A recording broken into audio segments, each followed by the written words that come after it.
All right, so here we are inside the Toyota RAV4 2012, and I absolutely hate all this orange crap. I did this mod to my 4Runner and made it look outstanding. So I'm gonna do it to this RAV4, get rid of this orange in here. Gonna get rid of the orange in the clock.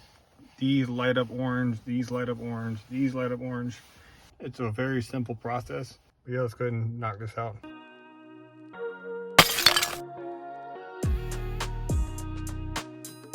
All right, the first step to changing the color of this dash, I'm gonna focus on these 3 dials and the clock right now.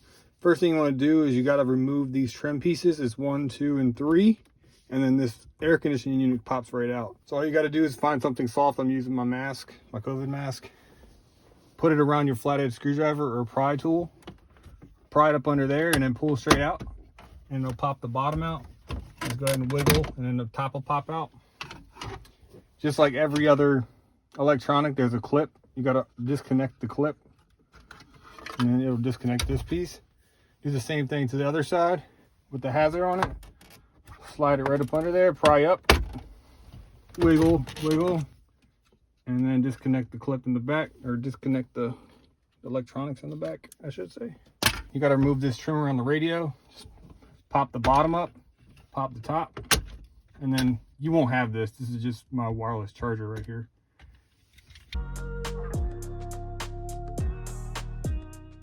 And with the AC controls, all you gotta do is just pull it. So pull, and it pops out. And then I'm gonna show you how to disconnect the AC. All right, so here's the back of the AC. All these lines are your electrical. So everything that's colorful is electrical. These are mechanical. So every time you move the dial, it'll move this and then it'll transfer that. So all you gotta do is just disconnect all the electrical first. So see this little black clip, push right there in the center and then pull up. That removes that one. Do the same thing with this one, push in the center, pull up, disconnected. Same thing with the gray one. This is hard to do with one hand, by the way. There you go. This center one's a little different. You gotta push that tab right there in the middle. So reach in there with your thumb and wiggle and jiggle and it'll pop out. See that big tab? All right, these mechanical ones are a little bit different. All right, so after you push that tab on the side, you're gonna actually grab it and then pull it straight out. Same thing with the other side. There's tabs on the sides. Push the tab and then pull up. Just like that. And then that'll disconnect your whole AC unit.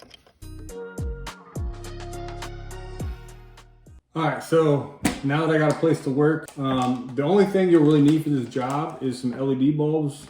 They look like that. You can see that. It's a bulb on 2 metal wires. And then you also need these, which are LEDs that have to be soldered on. So if you're gonna solder, or if you need to solder, you need a soldering iron as well. All right, so the very first thing you're gonna wanna do, when you turn it over, if you look in there, you see that little gray thing? That's the LED bulb. That gray one's the LED bulb, and if you look in that black one, there's the LED bulb for that one. So all you gotta do, grab a flathead screwdriver, take out the bulb, and pop it out like that. It's gonna come with a different bulb in there. I've already changed these out. You're going to reroute the wire so you can take the bulb out and push the wire through. Grab one of these LED bulbs and then match it up with the old bulb so you can get the length of the wire you need, then trim off the excess. It's usually about right there. So you're gonna trim off that amount from here to here. And you're just gonna route that new bulb into that housing. As you can see, there's an LED in there.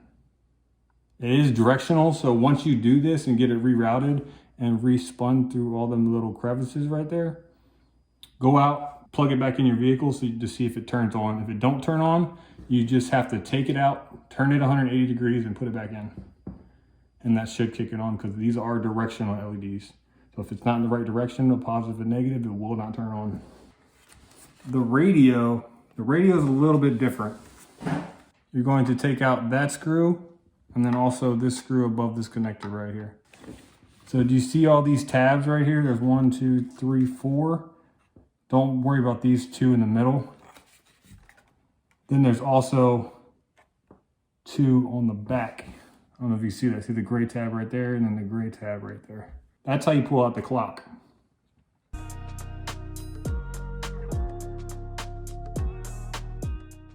After you get the clock display out, it kind of looks like that with all these pins on the screen. What you want to do next is hit these 4 tabs I told you to know earlier. So 1, 2, 3, and 4. So I wedge a butter knife under one. I grab the next one. And then that way it'll hold that tab for me. And all you gotta do is just flip it over and do the other side. Once you have 2 of them and it starts to go, it's easier to get the other 2. Just like that. Right after you get that, then you're just gonna pull the motherboard out. I'm gonna pull that out. It'll disconnect the motherboard from the housing, the switches for the buttons in the front, and then make sure you put your hand so it don't break the screen, the digital screen right here. Picture this in your car. It's gonna look just like this. These 3 things right here are actually lights. You're gonna be swapping these lights for these LED lights, which are white. And it'll change that orange color to a nice white color. It's not too bright, not too dim. All right, so after some trial and error, I finally got the LED bulbs right here, 1, 2, and 3. I got them soldered on and they work. I kept running into the error because I assumed all the negatives were supposed to face one way, but that is not the case with this board. Down, up, down. But after you do it, just always take it out to the car and test it out. And you can test it out just like this. Just hold the edges, plug it in, turn on the headlights, and then these lights should turn on. If your lights do come on, just put it all back together. You're done.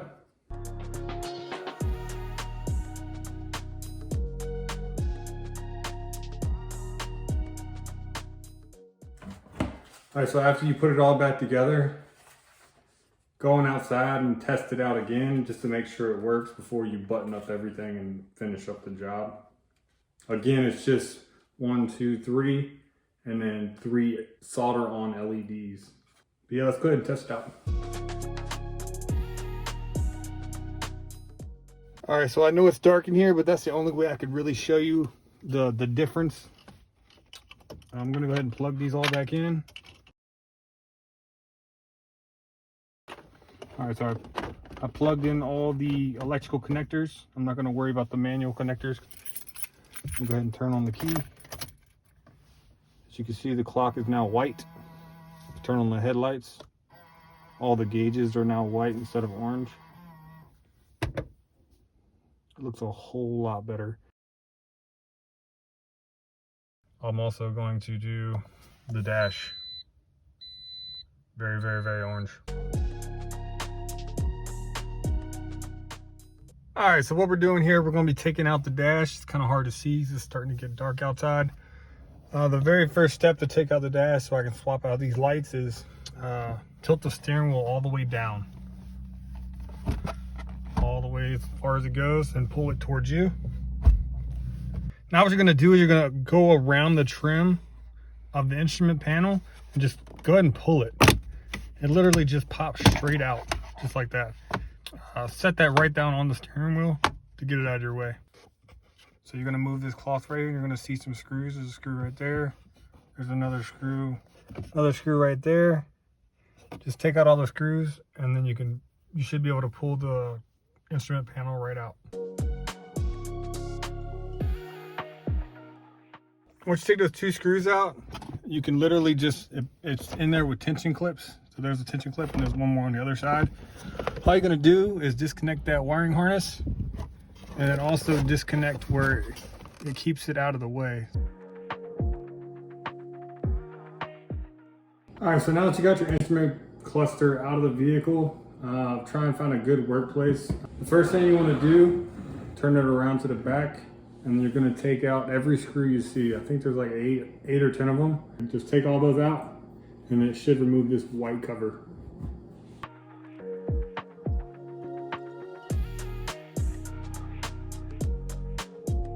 All right, so after you get all those screws out, this cover just lifts off just like this. Nothing crazy. The next thing you wanna do is flip it over, and you're gonna take off this shield right here, this clear shield. And how you do that, you just press right here. It's in by tension. So you gotta like push all the clips. And then you see how it's starting to come off? Just do that to the entire thing. After you push all those tabs, just lift off the clear cover, just like that. This next step, I'd advise you to take a picture exactly where your needles are pointing. Or what you can do is put a piece of tape under where the needle is pointing and draw a line on the tape. That way you'll have a perfect measurement each time. All right, the next step is to go ahead and pull off this black cover the same way with the clear cover. It just pulls in with them tabs and then set that aside. After you do that, you're gonna pull off these needles. After that, just take off the faceplate. And it should come right off. Then they should just separate from the back.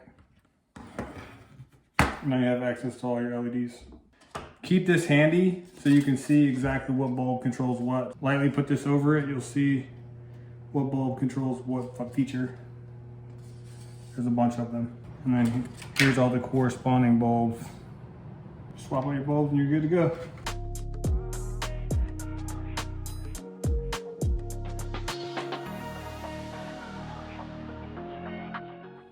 All right, so after you solder in all your bulbs that you wanted to solder in, just put it all back together. The only ones I focused on was the screen, so these 6. So yeah, let's go ahead and put this back together. Oh, here's all the little bulbs. I don't know if you can see those. Those are all the amber bulbs.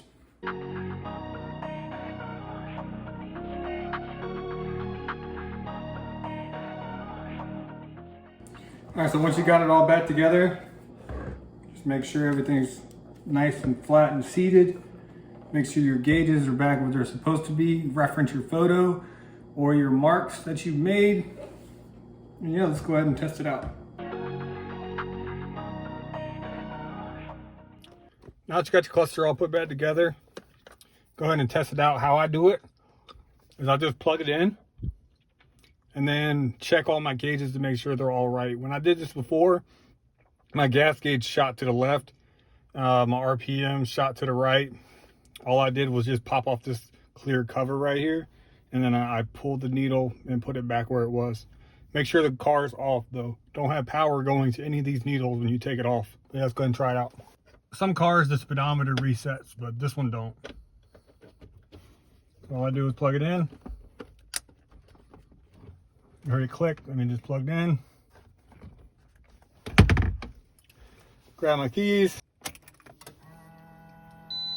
As you can see, the main digital screen I was worried about was orange, now it's white. Looks like all the gauges are correct. I had about a half a tank. My engine's cold now because it's been off for a few hours.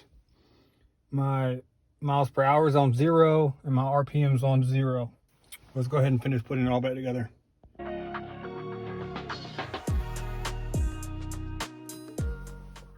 All right, so once you get everything all put back together, put your trim back on, adjust your steering wheel the way you had it before so it's comfortable for you. I'm tall, so it has to be pretty far down there. The next thing I do, I test it out, make sure it's still all accurate. As you can see, the center stack is all nice and white now instead of orange. The clock is white, the gauges are white. All right, so when you go to test this out on the road, make sure that you have a speedometer on your phone so you can see if the speedometer is right on your phone and on the dash. Every time you hit the gas, make sure your RPMs are moving up and down like they're supposed to. Engine warms up, make sure your temperature gauge goes up to the middle like it's supposed to be. And then you just have to remember how much gas you have. But I'm about to go fill up. Thanks for watching. Hope you learned something.